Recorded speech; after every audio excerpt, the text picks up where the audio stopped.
The park bench on 5th and Morrison had been William Hayes's home for 8 months, 2 weeks, and 3 days. Not that anyone bothered to count except William himself.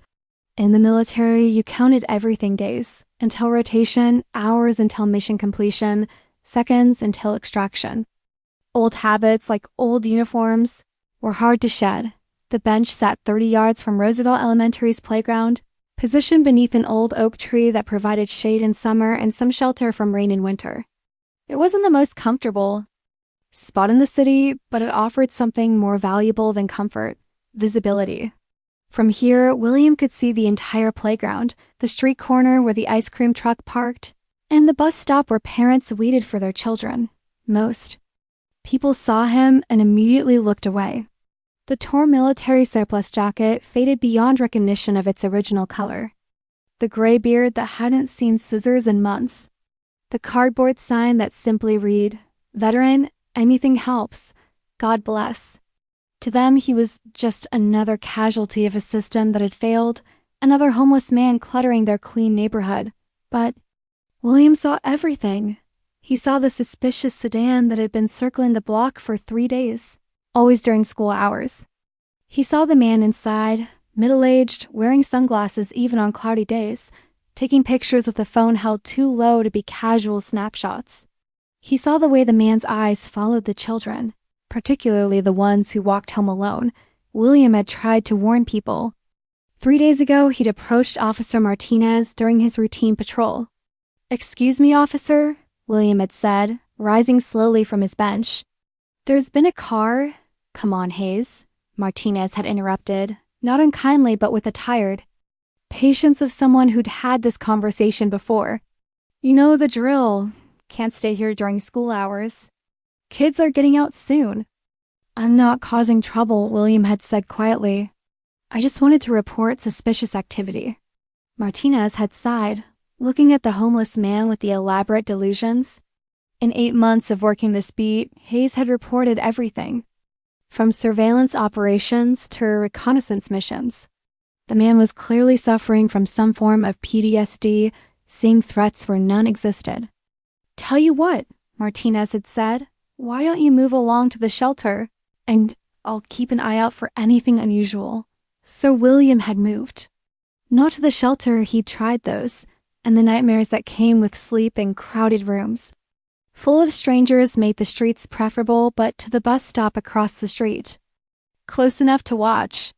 Far enough to avoid another conversation with law enforcement. That's where he was sitting when 8-year-old Emma, Richardson's life changed forever. Emma was what the other children called a walker, one of the kids who lived close enough to school to walk home instead of taking the bus. She was small for her age, with curly red hair that bounced when she skipped, and a backpack covered in unicorn patches that was almost as big as she was. Every day, Emma took the same route home. Out the school's front entrance, down Morrison Street for 2 blocks, then left on Elm for 3 more blocks to the yellow house with the white picket fence, where her grandmother waited with milk and cookies. Every day, William watched her make that journey safely, but today was different. Today, the suspicious sedan was parked on Elm Street, engine running, positioned perfectly to intercept a small girl walking alone. William stood up from the bus stop bench, his eyes tracking Emma's progress. She was skipping as usual, humming a song he couldn't hear from this distance.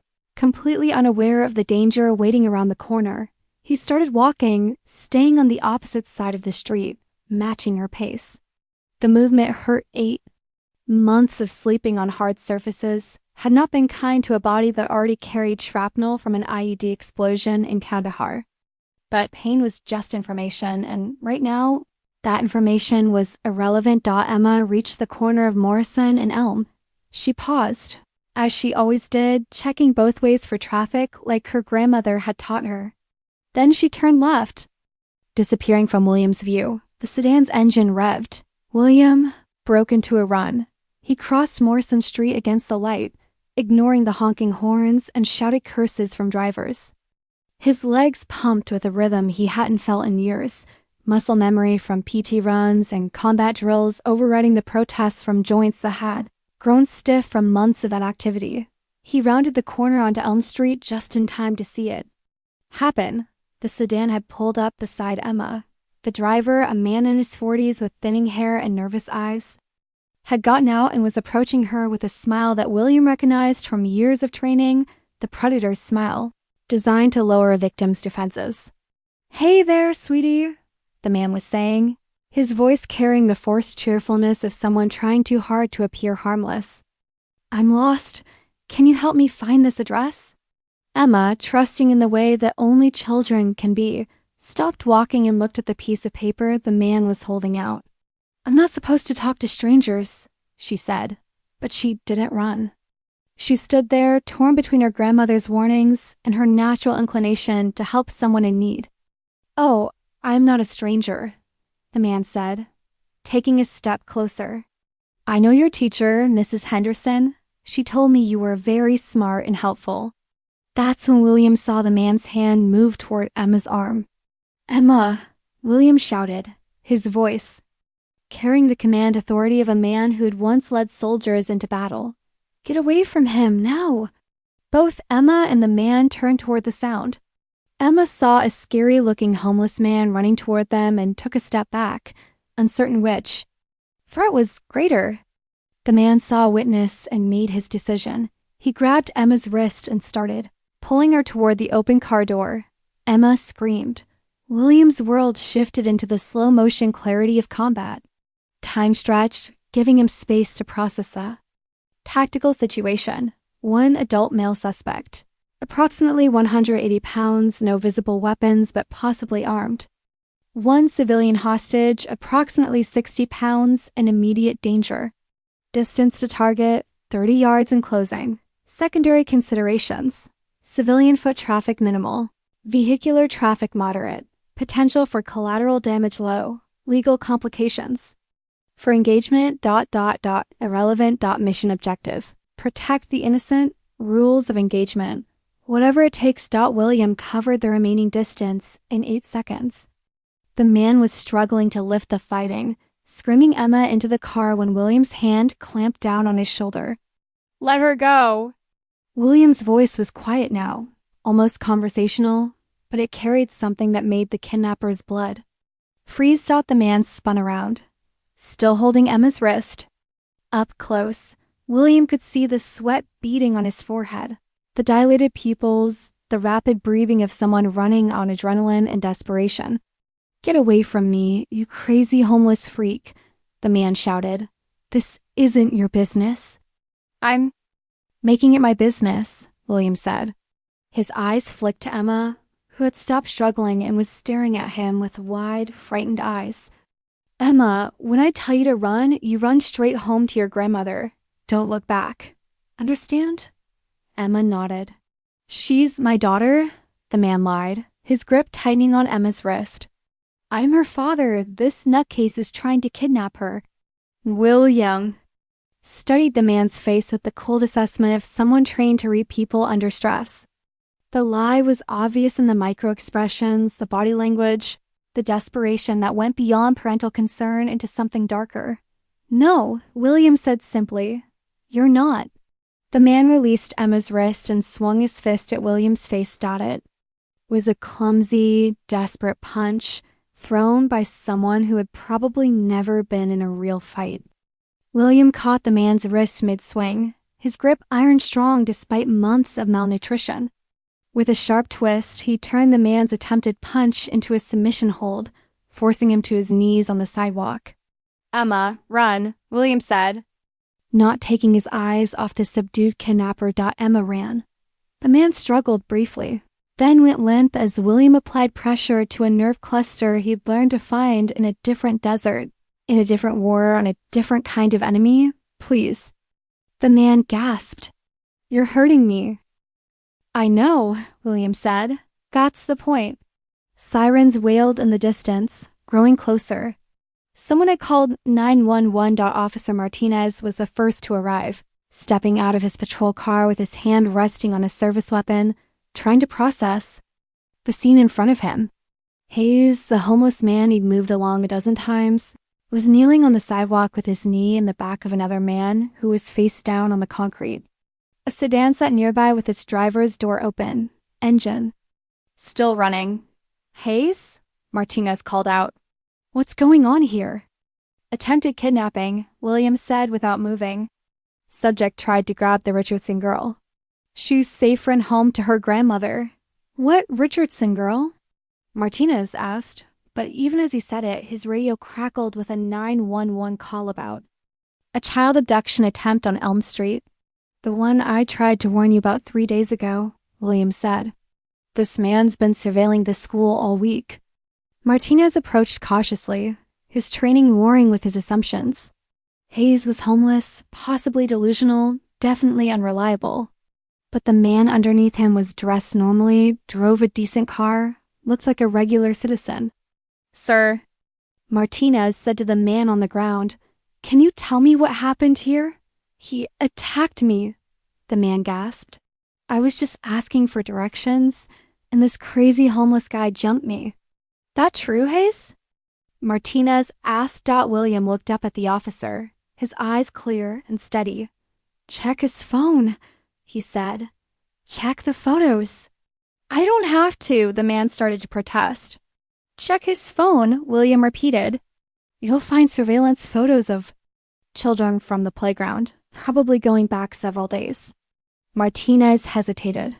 He couldn't legally search the man's phone without a warrant, but if Hayes was right, that's when backup arrived. 2 more patrol cars, followed by Detective Sarah Chun from the local precinct. She'd been monitoring the radio traffic and recognized the address. This was the 3rd attempted child abduction in the neighborhood in 6 months. What do we have? Chun asked, taking charge of the scene. Martinez filled her in on what he knew, which wasn't much. Chun looked from the well-dressed man on the ground to the homeless veteran holding him there. Sir, she said to William, I'm going to need you to release him and step back. William complied immediately, rising slowly and backing away with his hands visible. Years of military discipline overrode any civilian discomfort with authority. The suspected kidnapper scrambled to his feet, straightening his clothes and preparing his story. Thank God you're here, he said to Chun. This maniac attacked me for no reason. I want to press charges. We'll sort this out, Chun said. But first, I need to talk to the child who was allegedly involved. I'll get her, Martinez offered. But William spoke up. She's probably at her grandmother's house, he said. Yellow house with white picket fence, 3 blocks down on Elm. Name's Emma Richardson. Chun looked at William sharply. The specificity was concerning. Either he was genuinely trying to help, or he knew more about this child than a homeless stranger should. 15 minutes later, Martinez returned with Emma Richardson and her grandmother, Mrs. Dorothy Richardson, a stern-looking woman in her 70s, who was clutching Emma's hand with white knuckles. That's him, Emma said immediately, pointing at the man Chun was questioning. He tried to make me get in his car. She's confused, the man protested. I was just asking for directions. And him? Chun asked Emma, pointing to William. Emma looked at the homeless man who had scared her at first, then saved her. He helped. She said quietly. He told me to run home. Mrs. Richardson stepped forward, her voice shaking with suppressed emotion. Officer, that man has been sitting in the park across from the school every day for months. At first, I thought he might be dangerous. But Emma told me he never bothered anyone, just sat there. She said he always waved at the children when they walked by. Ma'am, Chun said gently, can you tell me exactly what Emma told you about what happened? Mrs. Richardson's account matched William's story exactly. The man with the car, the request for directions, the attempt to grab Emma, the homeless man who had intervened. Chun turned to the suspected kidnapper. Sir, I'm going to need to see your phone. You can't do that without a warrant, the man said, but his voice had lost its earlier confidence. Actually, Chun said, given the circumstances and the welfare of a child, I can conduct a limited search. You can cooperate now, or we can get a warrant and make this much more complicated. The man's shoulders sagged. I want a lawyer. That was enough for Chun. She placed him under arrest on suspicion of attempted kidnapping while Martinez called for a crime scene unit to process the car dot as the suspected kidnapper was being loaded into a patrol car.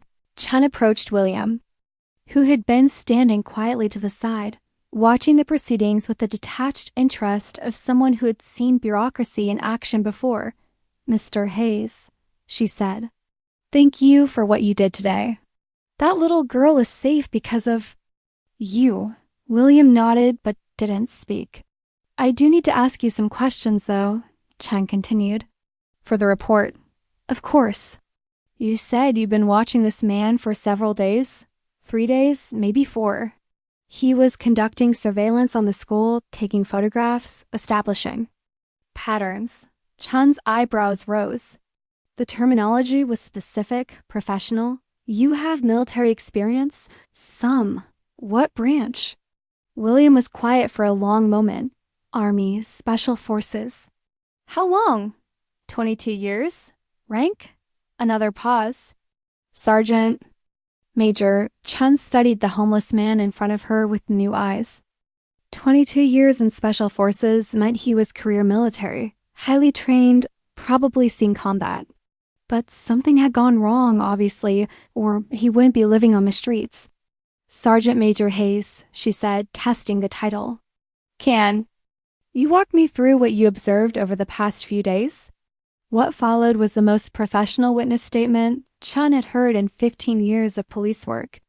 William described the surveillance pattern with military precision times, locations, vehicle descriptions, behavioral observations. He had noticed details that trained investigators might have missed and organized them in a way that painted a clear picture of predatory behavior. "This is very helpful," Chun said when he finished. "Have you considered that your observations might have prevented other incidents?" "It's what anyone would have done." "No," Chun said firmly. "It's not." "Most people would have assumed they were imagining things, or that it wasn't their responsibility, or that someone else would handle it." William didn't respond. Chun made a decision. "Sergeant Major, I need to process the scene here. But would you be willing to come to the station to give a formal statement? We might be able to connect this to other cases." "Am I under arrest?" "No, you're a witness. A hero, actually." William looked uncomfortable with the designation. "I'll need to secure my belongings, of course. Martinez can give you a ride back to collect whatever you need." An hour later, William sat in an interview room at the police station, a cup of coffee growing cold in front of him. Detective Chun sat across from him with a digital recorder and a legal pad covered in notes. "For the record," she said, "can you state your full name?" "William James Hayes." "Service number?" William rattled off a 9-digit number without hesitation. "And you served in the Army for 22 years?" "Yes, ma'am." "Special Forces?" "Yes, ma'am." Chun leaned back in her chair. Something wasn't adding up. Career Special Forces with 22 years of service should have been collecting a decent pension, should have had access to VA benefits and support services. Men like that didn't usually end up homeless unless something catastrophic had happened. "Sergeant Major Hayes," she said carefully, "would you mind if I asked what led to your current circumstances?" William's hands, which had been steady throughout the interview, began to tremble slightly. "That's not relevant to today's incident." "Maybe not," Chun said. "But I'm curious. 22 years of service, that's a full career. You should have benefits, pension, support network. What happened?" William stared at the coffee cup for a long moment. When he spoke, his voice was barely above a whisper. "My last deployment was Afghanistan, 2018, village outside Kandahar. We were training Afghan National Army units, helping them take over security operations." He paused, his hands now visibly shaking. "There was an IED, hit our convoy on the way back from a training exercise, killed 3 of my men, wounded 5 others. I should have seen it. Should have recognized the signs. It was my job to keep them safe." Chun had heard similar stories from other veterans. Survivor's guilt, PTSD, the invisible wounds that sometimes hurt more than the physical ones. "That wasn't your fault," she said gently. Wasn't it? William looked up at her, his eyes holding a pain that went deeper than physical injury. I was the senior NCO. It was my responsibility to read the terrain, assess the threats, keep my soldiers alive. I failed. What happened after you came home? Tried to adjust. Went through the programs, took the medications, did the therapy. But every night, I saw their faces. Every loud noise was another explosion. Every crowd was a potential threat. He took a shaky breath. Lost my job. Then my apartment. Then I stopped trying. Easier to disappear than to keep failing people. Chun nodded understandingly. But you didn't fail today. Today was different. Today, there was a clear threat and a clear mission. What mission? Protect the innocent. Chun finished her notes and turned off the recorder. Sergeant Major, I need to step out for a few minutes. Can I get you anything? Food? More coffee? I'm fine, ma'am. Chun left the interview room and walked to her desk, where she opened her computer and accessed the military personnel database that detectives could use for verification purposes. She typed in William's name and service number. What came up on her screen made her sit back in her chair. According to the records, Sergeant Major William James Hayes had served with distinction for 22 years. Multiple deployments to Iraq and Afghanistan. Bronze Star, Silver Star, Purple Heart, Distinguished Service Cross, and at the bottom of a long list of commendations, one entry that made Chun's breath catch. Medal of Honor, presented by the President of the United States for conspicuous gallantry and intrepidity at the risk of life above and beyond the call of duty. The citation described an action in Afghanistan where Sergeant Major Hayes had single-handedly assaulted an enemy position to rescue wounded soldiers, fighting through enemy fire for 6 hours while calling in air support and coordinating evacuation. He had saved the lives of 12 men that day. Chun printed the file and walked back to the interview room. William was sitting exactly where she'd left him, staring at the table. Sergeant Major, she said quietly, you didn't tell me about the Medal of Honor. William's head came up slowly. How did you? It's in your service record. Chun sat down across from him and slid the printed pages across the table. According to this, you're one of the most decorated soldiers in the modern army. William glanced at the papers but didn't touch them. That was a long time ago. 5 years isn't that long ago. Different person. Different life. Chun studied the man across from her. Medal of Honor recipients were rare. There were fewer than 100 living recipients from all conflicts combined. They were treated like American royalty, invited to state dinners, honored at ceremonies, given platforms to speak about service and sacrifice. And this one was living on a park bench. Sergeant Major, she said, do you still have your medal? William was quiet for a long time. Then he reached into his jacket and pulled out a small, worn leather pouch. Inside was a star-shaped medal hanging from a blue ribbon, along with a folded certificate signed by the President. Chun had seen photographs of the Medal of Honor, but never the actual medal.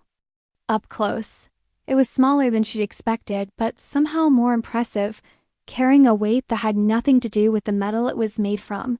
Why? She asked. Why are you living on the streets when you could be living anywhere? You're a national hero. Heroes don't let their soldiers die, William said simply. Heroes save lives, like you saved Emma today. William carefully returned the medal to its pouch. That little girl needed help. I was in a position to provide it. It's not complicated. It is, though, Chun said. Most people would have called 911 and hoped for the best. You put yourself at risk to save a stranger's child. Anyone would have done the same. No, Chun said firmly. They wouldn't have. Most people wouldn't have noticed the surveillance in the first place. Most people wouldn't have had the skills to stop a grown man from abducting a child. Most people wouldn't have had the courage to act. A knock on the door interrupted them. Martinez poked his head in. Detective? There's someone here who wants to meet Sergeant Major Hayes. Who? Mrs. Richardson. Emma's grandmother. She brought Emma with her. Chun looked at William. Are you willing to meet with them? William nodded. A few minutes later, Mrs. Richardson and Emma entered the interview room. Emma was clutching a piece of construction paper with a crayon drawing on it.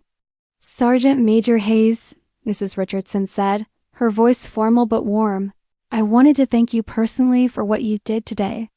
William stood up automatically, the military courtesy ingrained after decades of service. Ma'am, Emma wanted to give you something. Emma stepped forward shyly and held out the drawing. It showed a stick figure of a man in uniform with a big smile standing next to a smaller stick figure with red curly hair. At the top, in careful first-grade lettering, it said, My hero. I drew you in your army clothes, Emma said quietly. Grandma told me you were a soldier. William accepted the drawing with hands that trembled slightly. Thank you, Emma. This is very nice. Are you going to be okay? Emma asked with a direct concern that only children can manage. William looked down at the little girl he'd saved. Then at her grandmother, then at Detective Chun. For the first time in months, he smiled. I think I'm going to be just fine. Mrs. Richardson reached into her purse and pulled out an envelope. Sergeant Major, I don't know what your situation is, but I want you to have this. Ma'am, that's not necessary. It's not charity, she said firmly. It's a reward. And it's not enough not for what you did, but it's what I can offer. William accepted the envelope, but didn't open it. Thank you, ma'am. After they left, Chun sat back down across from William. What will you do now? William! Looked at Emma's drawing, then at the envelope Mrs. Richardson had given him. I don't know. I haven't thought past today in a long time. Can I make a suggestion? William nodded. There's a veterans counselor I know. Good guy, former Marine. He specializes in helping combat veterans readjust. He's helped a lot of guys who were in similar situations. I tried therapy before. This isn't therapy, Chun said. This is practical help. Job placement, housing assistance, benefits advocacy. Things that can give you a foundation to build on. William considered this. Would I have to talk about Afghanistan? Only if you want to. The focus is on moving forward, not reliving the past. I'll think about it. Chun wrote a name and phone. Number on the back of her business card. His name is Mike Torres. Tell him I sent you. As William prepared to leave the police station, Chun walked him to the front desk. Sergeant Major, she said, what you did today matters. That little girl gets to go home to her grandmother tonight because of you. That's worth something. William paused at the door. Detective, can I ask you something? Of course. Do you think people can change? Really change? Chun thought about it for a moment. I think people can heal, she said. And I think sometimes helping someone else is the first step. William nodded and walked out into the afternoon sun. For the first time in 8 months, he didn't head back to the park bench. Instead, he walked to the nearest phone booth and dialed the number Chun had given him. 6 months later, Detective Chun was working a fraud case when her phone rang. Detective Chun? This is Sergeant Major Hayes. Chun smiled. Sergeant Major, how are you doing? I'm well, thank you. I wanted to let you know I start work on Monday. That's wonderful. What kind of work? Security consultant for the school district. Specifically, threat assessment and child safety protocols. Chun felt a warmth spread through her chest. That's perfect. You'll be protecting kids every day. That's the idea. I also wanted to thank you for the referral to Mike Torres, for believing that I could change. You did the hard work, Sergeant Major. I just pointed you in the right direction. There's something else, William said. Emma Richardson. Starts 2nd grade next week at Roosevelt Elementary. Should be safe, Chun said with certainty. Yes, William said. She will be. After he hung up, Chun sat back in her chair and smiled. Sometimes in police work, you saw the worst of humanity, but sometimes you got to see the best. Sometimes you got to see broken people find their way back to wholeness. Sometimes heroes remembered how to be heroes again. So I ask you, have you ever judged someone by their appearance? Ever cross the street to avoid someone who looked different or dismiss someone because of their circumstances? This story reminds us that heroes don't always look like what we expect. Sometimes they're wearing torn clothes and sleeping on park benches. Sometimes they're the ones society has forgotten. William Hayes was a Medal of Honor recipient, one of the most decorated soldiers in American history, and for 8 months, he was invisible to everyone around him. Until the moment when being invisible allowed him to save a child's life. Share this story if you believe that everyone deserves a second look, a second chance, a moment of recognition for who they really are beneath the surface. Because the next time you see someone that society has written off, remember, you might be looking at a hero. Thank you for watching Hidden Warrior Stories. Subscribe to honor those who serve in silence, and we'll see you in the next story. And remember, heroes are all around us. We just have to be willing to see them.